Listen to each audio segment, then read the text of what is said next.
রাজনীতি শব্দটি বড়ই রূঢ়।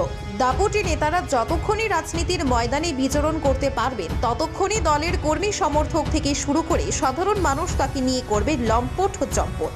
নেতার ক্ষমতা খোয়া গেলে বা তার প্রয়াণের পর তাকে কেউ মনে রাখেন না, তখন তিনি হয়ে যান অপাঙ্ক্তেয়। তিনি নেতা বা জননেতা যাই হন না কেন, মানুষ তাকে ছুঁড়ে ফেলে দেয় আস্ত পোড়ের ঘরে। এই ধ্রুব সত্যটা মেনেও কালে কালে রাজনীতিতে ঘটছে নেতাদের আগমন। তারা শাসন করছে রাষ্ট্র ও রাজ্য। সাধারণ মানুষ নেতাদের মনে নাই রাখতে পারে, কিন্তু নেতার রক্ত ঘাম ছড়ানোর কথা যদি তার দলের নেতৃত্বই ভুলে যান, তাহলে নিশ্চয়ই তারাও ক্ষমতার যোগ্য। এবং বুঝতে হবে, শুরু হয়ে গিয়েছে হালের নেতাদের রাজনৈতিক স্থলন। যদি দলের নাম কমিউনিস্ট হয় তাহলে তো এটা আরো দাগ কাটে, কারণ কমিউনিস্ট নেতারা দাবি করেন তারা সুশৃঙ্খল দলের সৈনিক। কমিউনিস্টদের নেই পূর্বসূরিদের ভাবধারা কি এগিয়ে নিয়ে যান উত্তরসূরিরা। এটা বোধ হয় কমিউনিস্ট নেতাদের কথার কথা, বাস্তবের সঙ্গে তাদের কথার কোনো মিল নেই। এই কারণেই রাজ্য এবং দেশীয় রাজনীতিতে কমিউনিস্টরা আজ অপ্রাসঙ্গিক হয়ে উঠেছে।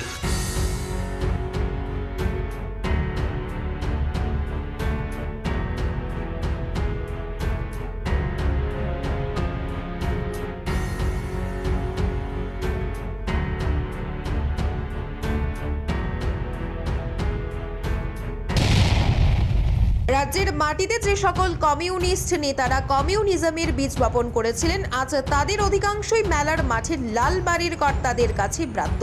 মৃত্যুর পরও তারা পাচ্ছেন না ন্যূনতম সম্মান। ত্রিপুরাতে কমিউনিস্ট পার্টিকে মাথা তুলে দাঁড়ানোর ক্ষেত্রে নৃপেন চক্রবর্তী, দশরথ দেব, বৈদ্যনাথ মজুমদার, বিদ্যা দেববর্মাদের সঙ্গে এক সারিতে নাম উচ্চারণ হয় অনিল সরকারের। তারা অনেক রক্ত ঘাম খরচ করে রাজ্যের মাটিতে কমিউনিস্টদের ভিত মজবুত করেছিলেন, কিন্তু আজ তারা প্রত্যেকেই ছবি হয়েও আছেন লালবারের ডাস্টবিনে।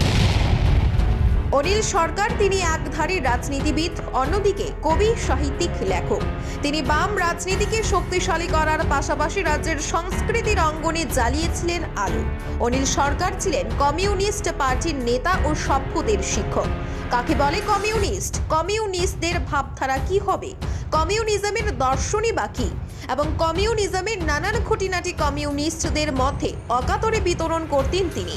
সংসদীয় রাজনীতিতে অনিল সরকার ছিলেন সর্বজন বিদিত নেতা। কমিউনিস্ট রাজনীতিতে তিনি ছিলেন শ্রেণী আন্দোলনের স্রষ্টা। আজ তাকেই মনে রাখতে পারেননি হালের লালবাড়ির কান্ধারী জিতেন্দ্র চৌধুরী, নারায়ণ কর্রা। অনিলকে ভুলে গিয়েছেন পলিট ব্যুরোর সদস্য মানিক সরকারও। আজ শুক্রবার 1 সেপ্টেম্বর ছিল রাজ্যের প্রয়াত কবি মন্ত্রী অনিল সরকারের 84তম জন্মদিন। কিন্তু দুর্ভাগ্যের বিষয়, রাজ্যের কমিউনিস্টদের শিক্ষক অনিল সরকারের জন্মদিনের কথা ভুলেই গেল মেলার মাঠের দণ্ডমণ্ডের কর্তারা। 2 বিধানসভা কেন্দ্রের অকাল ভোটের কারণে জিতেন্দ্র শোধন দাসরা মনেই রাখতে পারেননি অনিল সরকারের মতো কিংবদন্তি কমিউনিস্ট নেতাকে। তবে মানিক সরকার, জিতেন্দ্র চৌধুরী, শোধন দাসরা মনে না রাখলেও অনিল সরকারকে মনে রেখেছেন ত্রিপুরা তফসিলি জাতি সমন্বয় সমিতি সদর বিভাগীয় কমিটির নেতৃত্ব। তারা আম্বেদকর ভবনে পালন করেছেন কবি মন্ত্রী অনিল সরকারের 84তম জন্মদিন।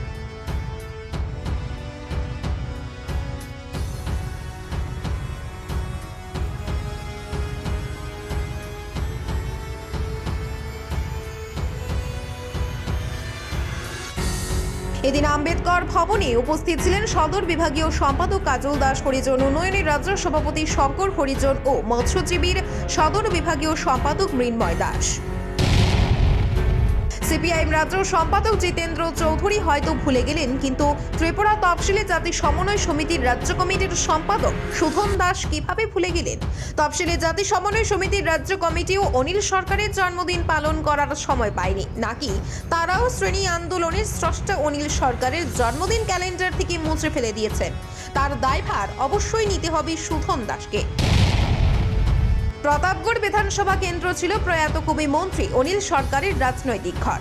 এই কেন্দ্র থেকে অনিল সরকার টানা 8 বার বিধানসভা নির্বাচনে জয়ী হয়েছিলেন। 1977 থেকে 2013 পর্যন্ত অনিল সরকারই ছিলেন প্রতাপগড় কেন্দ্রের শেষ কথা। তিনি সংসদীয় রাজনীতিতে শুধু একবার পরাজিত হয়েছিলেন, তাও 1972-এর বিধানসভা নির্বাচনে। তখন তিনি তেলিয়ামোড়া বিধানসভা কেন্দ্র থেকে সিপিএম এর টিকিটের লড়াই করেছিলেন এবং পরাজিত হন। পরে নির্বাচনে তিনি টিকিট পেয়েছিলেন প্রতাপগড় থেকে। এরপর অনিল সরকারকে আর পেছনে তাকাতে হয়নি। কিন্তু দুর্ভাগ্যের বিষয়, অনিল সরকারের গড় বলে পরিচিত বিধানসভা কেন্দ্রের কমিউনিস্টরাও ভুলে গিয়েছেন অনিল সরকারকে। তারাও পালন করেননি কিংবদন্তি নেতার জন্মদিন।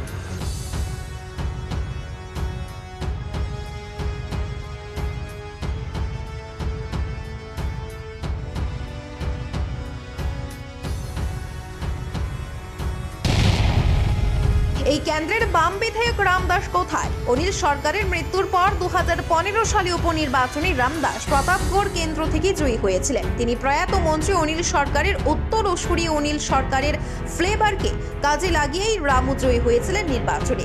2018 সালে রামু পরাজিত হন, তবে 23-এর ভোটে দেখেন জয়ের মুখ। কিন্তু রামুর উদ্যোগে প্রতাপগড় বিধানসভা কেন্দ্রে কোথাও অনিল সরকারের জন্মদিন পালন করা হয়নি। এই বিধানসভা কেন্দ্রের সিপিআইএম এর অঞ্চল কমিটির নেতাদের অবস্থায়ও অথই জলে।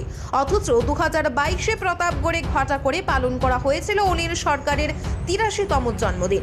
আসলে 23-এর বিধানসভা ভোটে অনিল সরকারের ভাবাবেগকে ভোটারদের মনে আকৃষ্ট করে ভোট বাজারে ফায়দা তোলাই ছিল বাম নেতাদের মূল কাজ। রাজনীতিকরা বলছেন, খেলার মাঠের লাল বারের নেতারা কার্ল মার্কস, লেনিন, মাও সেতুং সহ বিদেশি কমিউনিস্ট নেতাদের জন্মদিন ও মৃত্যুদিন পালন করাতে ভুলেননি। কিন্তু নৃপেন চক্রবর্তী, অনিল সরকার, বিদ্যা দেববর্মাদের স্মরণ রাখতে লজ্জা লাগে তাদের। খবর অনুযায়ী মেলার মাঠের নেতারা শুক্রবার অনিল সরকারের 84তম জন্মদিন পালন করতে ভুলে গিয়েছেন। ত্রিপুরা তফসিলি জাতি সমন্বয় সমিতি সদর বিভাগীয় কমিটির নেতাদের উদ্যোগের কথা জানার পর টনক নড়ে মেলার মাঠ নেতৃত্বদের। এদিন বিকেল 5টায় তারা প্রয়াত কবি মন্ত্রী অনিল সরকারের 84তম জন্মদিন পালনের সিদ্ধান্ত নিয়েছে।